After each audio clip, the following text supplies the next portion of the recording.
Nights ago was named Journalist of the Year by the Michigan Press Association. He was the one hammering out the constant drumbeat that something was very wrong in Flint. Detroiters know him from his days at the Metro Times, but this work came notably, we'll talk about this, from his work as an investigative reporter for the American Civil Liberties Union. Good to have Curt Guyette back with us on Flashpoint. Curt, congratulations on the award the other night. Well, thanks, and thanks so much for having me on. Happy to have you back with us again. Let me start with, I think, the central question that still vexes a lot of people, and you've been on this from the start. Have you been able to figure out really where the blame lies for how we got to where we are today? Well, we know for sure where some of the blame lies. Some of it is with the employees of the city of Flint, but you know, they were really employees of the emergency manager appointed by the governor. During all this crisis, Flint was under the control of a series of emergency managers, all appointed by the governor. So there is blame for there. And obviously, the Michigan Department of Environmental Quality, their response to this, plus they were supposed to be providing oversight to the city's testing, but then you get to a problem with the emergency manager law itself. It eliminates checks and balances. You don't have Flint as an independent entity doing these tests, and then the Department of Environmental Quality is an independent entity. They're all really extensions of the governor at that point. The Dennis Muchmore email that said, I'm trying to figure out how this is our responsibility. I think a lot of people were trying to figure out how it was whose responsibility. How is it not their responsibility? Well, that's the other issue, isn't it? Yes. In fact, one of the things that you've uncovered from looking at this, there is negligence, and there is not doing your job well. Yes. And then there's also something that creeps more into, I guess, what you'd call criminal negligence. And I think what you've described is we've seen people who were maliciously fudging the numbers to show that there was compliance when there really wasn't any. Oh, that's without a doubt the case of what happened in Flint, was that the city and the MDEQ collaborating were doing things that were both exploiting loopholes in the law, but also deliberate actions to make sure that their tests came in below the federal action level. Because if they came in above, then they were going to be out of compliance, and they would have had to take the extraordinary effort of starting to replace all these lead service lines, which is there's 15, 20. I saw one document suggesting there might be 30,000 of these lead service lines in Flint, which is just a huge cost, you know. And that's just Flint. That's just Flint. Where people are starting all over the country now to ask about the lead lines that are underneath. Rightfully so. And the MDEQ protocols, unless they've been changed, one of the things that they instruct people to do is before they do their test, you're supposed to let it sit for at least 6 hours, the water, so that the water has time to accumulate lead.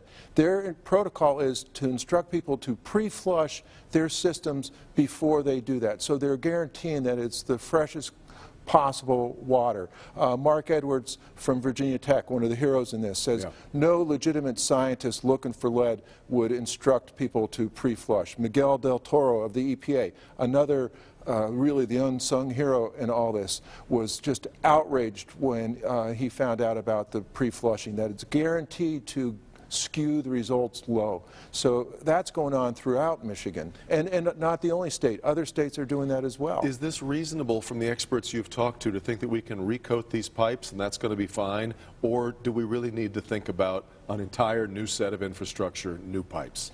Edwards believes that it can be, you know, now that they're using Detroit water, which is far less corrosive.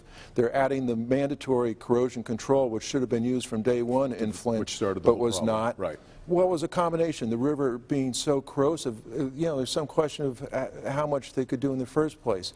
But, and the due diligence, talk about a lack of due diligence to make sure that that water was going to be safe from day one was not done. And the decision not to use the corrosion control, given the minimal expense of it, is absolutely just mind-blowing. It looks dirt cheap now compared to where we've arrived. Or even to use the river in the first place. They said they're going to save $5 million.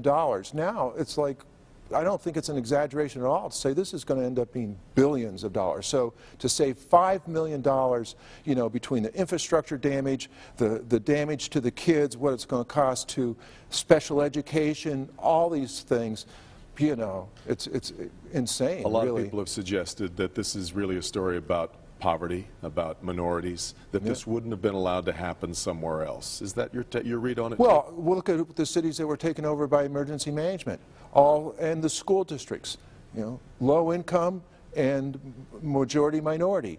So this wouldn't have happened because those cities don't get taken over by emergency managers in the first place. So that's one. And then really the concern people showed toward it. In the media, frankly, there was a long time before the media really thought this was an important story. Which had to be where you had to be very frustrated come September as you were starting to see these results coming in and not getting a whole lot of traction.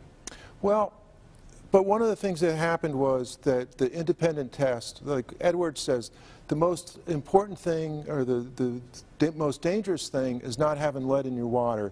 The most dangerous thing is having lead in your water and not knowing about it. And the city and state kept assuring people that it was safe, time and time and time again. And we got together with Edwards and citizens in Flint. 6 months ago, we're sitting in the basement of the Saints of God Church, saying, "What are we going to do to find out what the real truth really is?" And the answer was to do our own independent test. So, it wasn't really frustration. It was, what are we going to do to get to the truth? And it was just like determination to get there. I got a little bit of time left, and I really want to get to this last point, though, which is that you won Journalist of the Year writing for the American Civil Liberties Union, which is not a typical newsroom. No. This is showing us a new way, isn't it? Well, it's certainly one new way.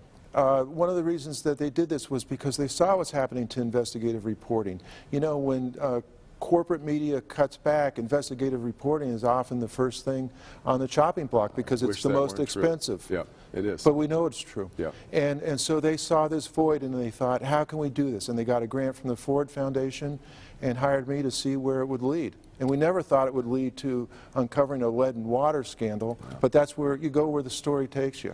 Curt, I've always admired your work, and obviously this is really terribly important work that you've done here. Congratulations again on the award. Thanks so much. We'll be reading your work here going forward as well. We'll come back, we'll bring in the roundtable. This is Flashpoint on Local 4.